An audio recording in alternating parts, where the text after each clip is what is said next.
Sahabat sekalian, ada yang bertanya kepada saya, Ustadz, saya ini seorang yang punya hutang. Apakah saya juga harus berkorban? Begitu.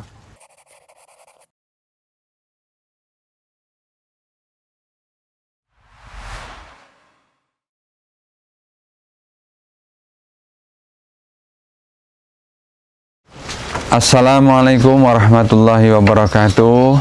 Sahabat NH, jumpa kembali dengan saya Dr. Sagiran di kandang kambing kita. Insya Allah sudah siap, pada waktunya kita sembelih sama-sama untuk kurban. Sahabat sekalian, ada yang bertanya kepada saya, Ustadz, saya ini seorang yang punya hutang. Apakah saya juga harus berkorban?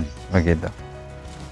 Ya, jawabannya nanti silahkan sahabat sekalian buka surat Al-Hajj ayat 26, Masya Allah. Di sana Allah ceritakan bagaimana unta-unta yang dikorbankan itu bisa menjadikan kita itu mendapatkan kebaikan yang banyak sekali. Masya Allah. Nah, oleh karena itu, karena kebaikannya itulah, maka diupayakan untuk bisa kurban. Pertanyaannya, lah saya punya hutang, bagaimana? Nah, sekarang begini, kalau mikirnya hutang, ya jelas hutang itu lebih utama untuk didahulukan, dilunasi. Kalau memang orang tersebut adalah orang yang, mohon maaf kata, kalau istilah saat ini, hidupnya pas-pasan. Ya, pas-pasan itu artinya ya hanya punyanya hanya itu, gitu, nggak punya yang lain. Makanya ya silahkan dibayar dulu. Nah, tapi kalau orang itu berkecukupan dalam arti dia punya usaha ini, usaha itu, ya bahkan tidak usah jauh-jauh. Saya sendiri ya di sisi lain saya juga punya usaha, dan dalam menjalankan usaha itu juga ada hutang besar bahkan. Nah, tetapi saya tidak termasuk orang yang kemudian tidak usah berkorban karena hutang, gitu ya. Jadi jawabnya adalah sebisa mungkin kita berkorban, ya. Apalagi orang-orang yang sudah ada di usia-usia senja begitu ya, usia-usia ya katakanlah kalau bahasa medis itu lansia ya. Kalau sudah lansia punya kemampuan, kok enggak berkorban, rasanya kok bagaimana begitu. Nah, sahabat NH, ayo berazam, punya tekad ya.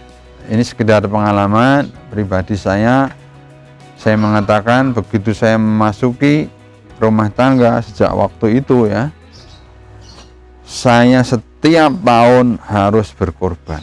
Alhamdulillah. Ya, saya saat itu juga sudah punya utang, dan tiap tahun sampai hari ini utang itu ya menjadi bagian dari kehidupan saya, tetapi saya tetap mengutamakan korban. Yang penting sah. Saya ingat sekali ya, waktu korban yang pertama saya nyari kambing juga ke kandangnya petani begitu ya. Saya cari sendiri, saya cari harga yang paling murah, saya bawa sendiri ya, bahkan sampai kotoran mengenai tubuh saya, tapi Masya Allah saya bangga dengan itu semua, bahwa saya bisa mempersembahkan ya. Dan lagi sahabat ya, kalau berani sembelih sendiri, Masya Allah ya, saya ketika menyembelih bismillah hadza min sagiran wa ali sagiran, Masya Allah ya. Itu seperti Nabi dulu waktu itu, bismillah ya Allah akbar, hadza min Muhammad wa ali Muhammad, kak darah mengalir. Nah, itulah yang membuat kepuasan kita mempersembahkan sembelihan kepada Allah Subhanahu wa taala sebagai wujud sempurnanya ketakwaan kita atas syariat berkurban. Jadi jawabnya, kalau punya hutang tapi memang rezekinya pas-pasan, ya dilunasi hutangnya. Tapi kalau sekiranya terbayang bahwa hutang pun akan terbayar dan saat ini waktunya kurban, berkurbanlah. Masih ada satu pertanyaan lagi. Ya, silahkan. Ustadz, saya bertanya, gimana? Kalau untuk kurbannya itu utang boleh enggak? Ya, jawabnya sama seperti yang tadi. Boleh, demi keutamaan yang kita kepengen rebut. Meskipun saat ini kita harus berhutang, tetapi sekali lagi terbayang loh ya, akan mudah dikembalikan utang itu. Insya Allah itu tetap utama. Demikian, mudah-mudahan bermanfaat dan mudah-mudahan Allah mampukan kita pada waktunya untuk menyembelih kurban. Assalamualaikum warahmatullahi wabarakatuh.